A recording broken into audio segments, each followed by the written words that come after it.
Hello and welcome to Wednesday's Granada Report. We're live with the news in the northwest. Good evening and thank you for joining us. Here's what's coming up tonight. They suffered at the murderous hands of Lucy Letby. Now a victim's family tells how they were failed by the hospital afterwards. We'll have the latest from the public inquiry. At long last, plans to cut pollution at beautiful Lake Windermere. But the water company says it's you, the customers, who'll foot the bill. Friends for more than 70 years, the Golden Girls who share the secret to a lasting friendship. Friendship is always being there for each other and understanding each other too. Always there for me. And when you're on your own as a widow, it's really important.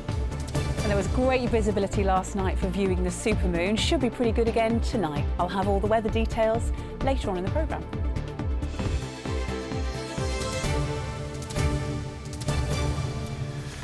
So please do stay with us. First tonight, to the parents of 3 of the victims of nurse Lucy Letby, who say they were kept in the dark about suspicions over their baby's collapses. Yeah, the public inquiry examining events at the Countess of Chester Hospital heard from 2 different families today who criticised the way they were treated by hospital bosses. They say they were only told the nurse was under suspicion when they were contacted by police just before her arrest. Well, the inquiry also heard that they were only shown the full, unredacted external report about the unit this week. Our correspondent, Mel Barham, was listening to today's evidence. Today we heard from the mother of twin boys, known only as babies E and F, who were both attacked by Lucy Letby within hours of each other. She told the hearing how after countless rounds of IVF, this had been a miracle pregnancy. They'd been born 7 weeks prematurely, but were doing well. But on the 4th of August 2015, baby E was murdered by Letby, interfering with his nasogastric tube. 24 hours later, she attacked his twin brother, poisoning him with insulin, but he survived. The twins' mother told the Thirlwell inquiry that Lucy Letby's behaviour towards her had been very different to the other nurses. She was very attentive to me, she said. When she saw me, she would hug me. She was upset, which was very odd behaviour because none of the other nurses were like that. They were very professional. She was very emotional. I thought she was being kind. She told the hearing how on the night baby E died, she'd gone down to the unit to deliver expressed milk. But when she arrived, she heard screaming and crying and realised it was her baby. She said when she got to the cot, he had blood around his mouth. Letby was there, but just shuffling papers. When she asked why there was blood, she said Letby was dismissive and told her to go back to the ward. Doctors wrongly believed the cause of death was an intestinal disease called NEC. A post-mortem was offered, but doctors told the parents it wouldn't reveal much more. This, she told the hearing, was a failure by the hospital. I feel guilty, she said, for not requesting that post-mortem because if that had been requested and something would have been on it, there's a lot of babies that could have not been involved in this case and it could have stopped there. And that weighs very, very heavily on me. We heard statements too today from the parents of baby G, an exceptionally premature baby girl who Letby attempted to murder 3 times. The hearing heard how she suffered catastrophic brain damage, which has left her severely disabled. Baby G's father told the inquiry that Letby should have been taken off frontline duties straight away when suspicions were aired. The hospital should have acted more quickly. Both baby G's parents and the mother of the twins E and F were also highly critical of the hospital's transparency and openness, saying they'd only learnt about the investigations into the deaths on the unit when police told them about Letby's arrest. The twins' mother criticised the trust for not acting on the consultant's concerns, saying looking good is nothing compared to protecting life. She has now retrained as a bereavement counsellor, helping other parents. And as the chair of the inquiry, Lady Justice Thirlwell thanked her for her evidence. She told the mother that she had nothing whatsoever to feel guilty about. Mel Barham, ITV News. Well, next tonight, to the question over who foots the bill for a major clean-up operation on one of our best-known and best-loved lakes. Yes, nestled in the beautiful Cumbrian countryside, Lake Windermere is England's largest lake, but over the years has sadly been affected by pollution. Well, United Utilities says it wants to spend £150 million to help clean it up. Campaigners say that's great news, but the cost shouldn't be passed on to customers. Kate Warby has more. A multi-million-pound plan to upgrade Windermere's wastewater treatment infrastructure. So the work will take place across 9 of our treatment works and will improve their treatment ability to some of the best technically achievable limits that's available. That's using world-leading technology to reduce things such as phosphorus, and that also increased work across our 6 storm overflows in the area to reduce the times that they operate in wet weather. Matt Staniak leads the Save Windermere campaign group. It's grown momentum over the years with the backing of celebrities, including Steve Coogan and Lee Mack. So it's clear to us at Save Windermere that this investment has come after 3 years of us campaigning, demanding greater investment to protect our lake. But if United Utilities thinks that this is going to stop us now, then they've really got another thing coming. This just isn't a complete solution. So what we need to do now is we need to ramp up the pressure and ensure that we get a long-term plan for our lake. The campaigning we have done together as a community has led to United Utilities feeling under significant pressure to make this investment, which is certainly an improvement, but it's not a solution. This is a 5-year plan, but who's paying for it? So ultimately there'll be a very small increase to customer bills as part of this work. We have to pay for this enhancement, this improvement to the system some way. Given the profits your company makes, many would argue perhaps that shareholders surely can afford to pay for this. They are absolutely committed to our environmental performance, and have actually agreed to give back some of the money towards it. So £400 million of shareholder money is going back into some of the environmental investments, as well as a £200 million support package for customers who maybe struggle with that additional bill payment that we're going to ask them to make. The cost to customers will be an extra £20 a year, a mixed reaction locally. I think it's the water people's problem and they should pay for it. Too much pollution going in all our rivers and lakes throughout the country. Yeah. Terrible. Absolutely. As a water customer, you'd be happy to pay more? Yes, yeah. Absolutely. Yeah. Well, I disagree with it because the water companies and the sewage companies need to get their act together instead of taking huge dividends. There are many other factors contributing to the pollution in Windermere. United Utilities say it's up to everyone to do their bit and play a part in protecting it. Kate Walby, ITV News. On to more of the day's news now, and a charity in Manchester has welcomed government plans for buffer zones around all abortion clinics, which it says will ensure women do not face harassment outside premises. The new law bans protests from taking place within 150 metres of clinics or hospitals providing such services.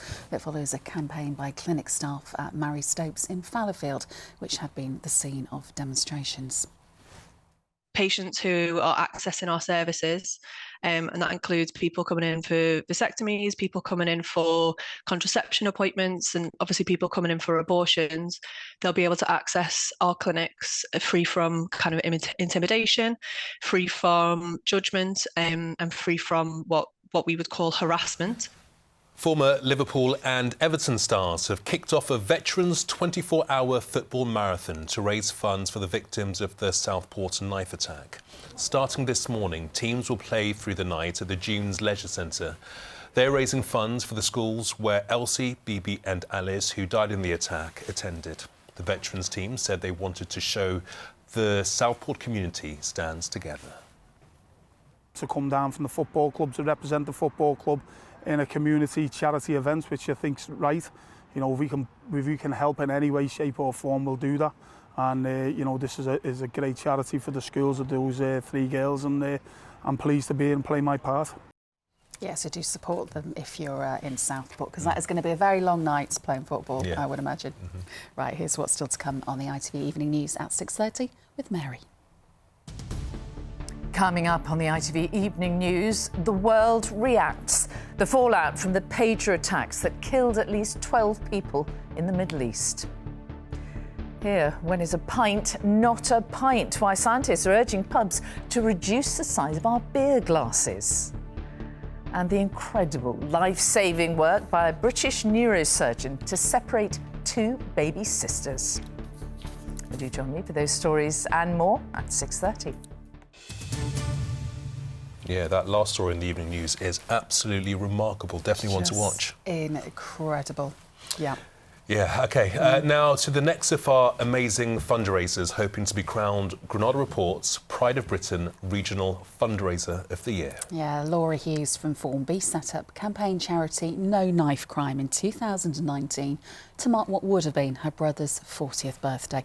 Colin McGinty was stabbed to death in a case of mistaken identity in 2001. Well, Laura now raises money for life-saving bleeding control kits and cabinets and carries out knife crime prevention work right across the northwest. Since it was formed, No Knife Crime has raised over £115,000. Zoe Muldoon has Laura's story. For the last 5 years, Laura Hughes has dedicated her life to raising awareness of knife crime. But the painful reason behind it goes back much further. In 2001, Laura's brother Colin McGinty was stabbed to death in a case of mistaken identity. He was just 21. So that happening to our family was horrendous. When I do sit and think about it, it's mind-blowing. I think, oh my God, that actually happened, and it was brutal. And even now, it's brutal. What happened to Colin is happening more and more. More families are going through this. That's why Laura set up campaign charity No Knife Crime. She raises awareness of the devastation caused by carrying a knife and fundraisers for life-saving bleeding control kits, like this one outside of a primary school in Southport. So if you were in an emergency situation and you were by the cabinet, you'd ring 999, you'd tell them where they were, and you'd get a code to open the cabinet. And in this kit, you've got items that will stop you from losing too much blood. Things like cloth and gauze that you put inside a wound. You've got a trauma bandage, which basically are all items that you can use to stop a person from losing too much blood, so that the ambulance and the paramedics can then come and take over. Laura hopes no one needs to use these cabinets, but having them can and do save lives. Wherever you see anyone socialising, we want to have equipment there. And that's why I'm going to keep going. Making sure we're doing this, but really creating a positive legacy in Colin's name. I want Colin's name to be on people's lips by getting the young kids to know that actually knife crime isn't the norm. And that's what's scary, because it is becoming much more normalised talk, and I want them to know it's not normal. In 2019, having never run before, Laura completed a marathon, the first of many fundraising missions for No Knife Crime. This year, over 1,600 school children across Sefton took part in a running relay with bleed control kits as the baton, raising thousands for more kits and cabinets to be placed next to their classrooms. Since it was launched, No Knife Crime's raised over £115,000. I just felt that there's no way he's not seeing and feeling this, you know. And it's such a tragedy, and it is awful, and it is gutting, it's dead sad. But when things like that happen, it's also brilliant to see how many people want to make things better. Her passion, her enthusiasm. That's why people also get involved, because of the way she is. She's always positive. And yes, I'd be more than proud if she won it. I cannot believe that I've been nominated. I am completely, over the moon. How do you think you would feel if you won? What would it mean to you? I don't even know how to put it into words. I don't know how you would top that. But it's also the biggest motivator to keep going. Such a good accolade to have, and also makes what we're doing even more credible. The more people that are engaged with the campaign, the more lives that can be saved. And that's really, really, really important. Yeah, all our fundraisers this week have been absolutely fabulous, haven't they? I don't know how anyone is going to choose a winner. Tricky. Time for sport now, and a European tie that brings back some fond memories for Man City fans. Hello, Mike. Yeah, it certainly does. From not that long ago, too. Manchester City kick off their Champions League campaign tonight against the team they beat in the final just 15 months ago. That, of course, is Inter Milan. That night in Istanbul saw City complete a famous treble. It remains their only European Cup success. Inter, meanwhile, have won it 3 times. They meet again tonight at the Etihad Stadium as both clubs kick off the new-look competition. It's so nice to have. Inter have many Champions League, we have just one, so winning it was, of course, special, but It's not a final now, it's a game at home. We are going to go to Milan. It's completely different, and with our people try to, you know, our games at home to try to do it. Well, next to a memorable night for Preston North End as they knocked Premier League Fulham out of the Carabao Cup. The third-round tie at Deepdale was decided on penalties, with the Championship side winning 16-15 in the longest shootout in the competition's history. Plenty of goals too in Manchester United's clash with Barnsley. They booked their place in the last 16 draw with a 7-0 victory. That's their biggest win under manager Erik ten Hag. Sadly, Everton went out. After losing 3 players to illness on the day of the game, they drew 1-1 with Southampton before losing 6-5 on penalties. And I think we've given as good as we can get with the players available. I think we've got 12 outfield players currently fit or not ill. So to piece that together this morning and deliver a performance that I thought could win, especially the chance we created. And I know that's been a challenge to us for, even before my time, taking them chances that kill a game. And we haven't done that tonight, but a lot of the performance was right enough to win a game.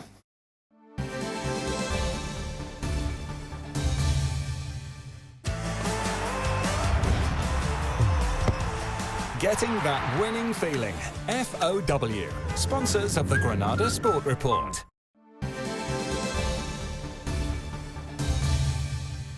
Finally from me to some cricket, and it's the second day of Lancashire's last home game of the season in the County Championship, and it's been a good day. They've reached 295 for 7 in their second innings against Somerset. That is a lead of 289 with 2 days still remaining. And that is your sport tonight, guys. Thank you very much indeed, Michael. Now stay around because you're really going to like this next piece. It's all about friends. Love it. Old friends. You're our friends. We're friends. Indeed. Sometimes, most of the time. And you at home are all parts of the Granada Reports Today we're family. friends, though, right? We are friends today. We admit defeat to 5 women from Manchester who've been busy mates for 70 years. Yeah, the so-called Golden Girls have known each other since they were 4 years old, and they were determined to celebrate their lifelong friendship in style. They even asked Paul Crone to join them. Thank you for being a friend. Travel down a road and back again. 5 special women, 7 decades of friendship, starting at Bagley Hall Infant School, age 4. And they've been as thick as thieves ever since. Who's the naughtiest? Who pretends to be the poshest? I'm saying nothing. Deirdre, Bren, Sue, June and Anne meet up once a month, come rain or shine. And now they're celebrating their 71st year of friendship. Oh, there's Deirdre, otherwise known as the Ink Queen at school. The fountain pen, well, I did a stupid thing. I chewed it because I was nervous. And the ink went all over in my mouth, all down my new white shirt. And things went downhill from there in a posh Manchester restaurant as we got to first school kiss. Oh my God. I can't remember his name, but he was a naff kisser.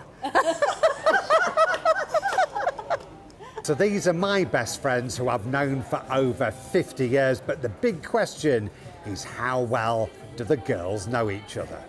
What is Anne's middle name, if she has a middle name? I don't think she's got a middle name. I don't. What sort of food does she like? She likes all food. She was only saying coming that she was starving. Everything. Friendship is always being there for each other and understanding each other too. Always there for me. And when you're on your own as a widow, it's really important that they're there.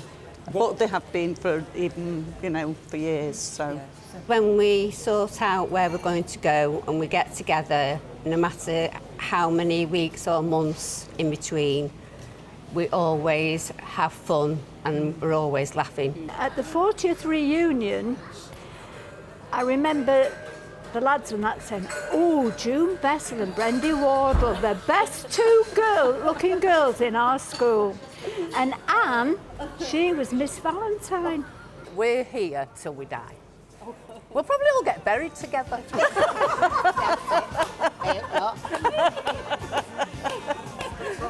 The Golden Girls, what's not to love? Paul Crone, ITV News, Manchester. Thank you for being a friend.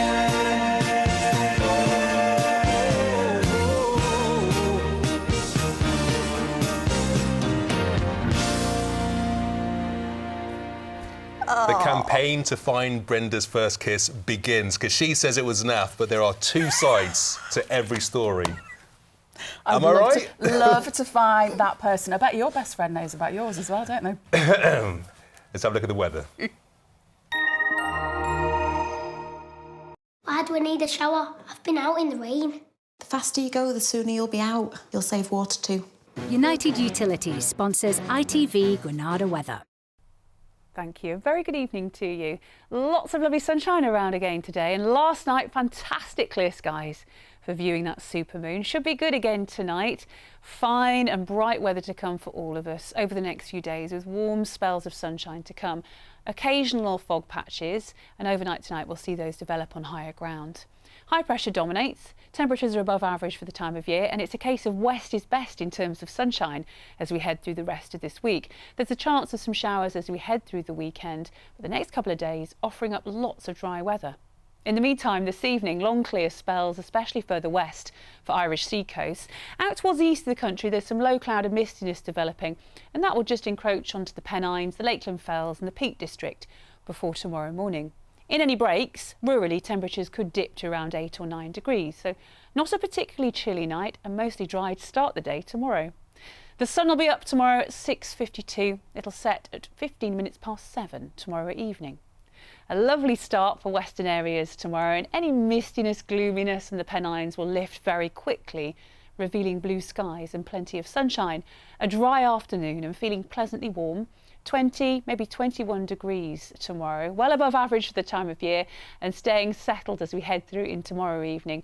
And for tomorrow night, a few mist and fog patches will crop up. Friday, there's more cloud around, but for Saturday, some decent sunny spells and feeling warm. Later on Sunday, in the far south of the region, we could begin to see some showery rain, nudging up from the south of the country. Bye-bye.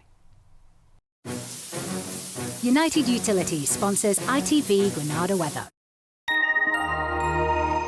Thanks, Joe. Do you think we'll still be friends when we're 70? We'll see you later. Bye-bye. I know.